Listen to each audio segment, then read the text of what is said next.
Hello friends, मेरा नाम प्रमिला चौधरी है। मेरे चैनल में आपका बहुत बहुत स्वागत है। आज फ्रेंड्स हम कोई मैकरम की वीडियो नहीं लेके आए हैं। आज मुझे कान्हा जी के लिए ड्रेस बनानी है। तो ये देखिए फ्रेंड्स, ड्रेस हमें इस साइज़ की बनानी है, तो हम इसका साइज़ नाप के इसी साइज़ की ड्रेस बनाएंगे। जो सिलाई करता है फ्रेंड्स, उसके पास थोड़ा बहुत कपड़ा मिल ही जाता है। तो मैं फ्रेंड्स, मेरे पास जो कपड़ा रखा है उसी की ड्रेस बनाऊंगी। तो मैं इसका पूरा साइज नाप लूँगी और इसी साइज़ की मैं दूसरे कपड़े की ड्रेस बनाऊंगी। कान्हा जी के लिए और माता जी के लिए भी अगर छोटे छोटे टुकड़े बचे हैं आपके पास में कपड़ों के, तो आप उनकी भी बहुत प्यारी ड्रेस बना सकते हैं। तो चलिए फ्रेंड्स, हम फटाफट से ड्रेस बनाना शुरू कर देते हैं। मैं फ्रेंड्स दो ड्रेस बनाऊंगी, दो साइज़ की, एक बड़ी और एक छोटी। एक बड़े कान्हा जी के लिए, एक छोटे कान्हा जी के लिए।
ये देखिए फ्रेंड्स, हमारी कान्हा जी की बहुत प्यारी और सुंदर ड्रेस बन के तैयार हुई है।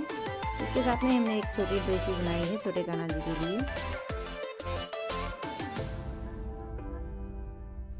और इसी के साथ में फ्रेंड्स मैंने 2-3 ड्रेस और भी बनाई हैं। तो मैं सभी ड्रेस आपको कान्हा जी को पहना के बताऊंगी। वो बहुत प्यारी और सुंदर बनी हुई हैं।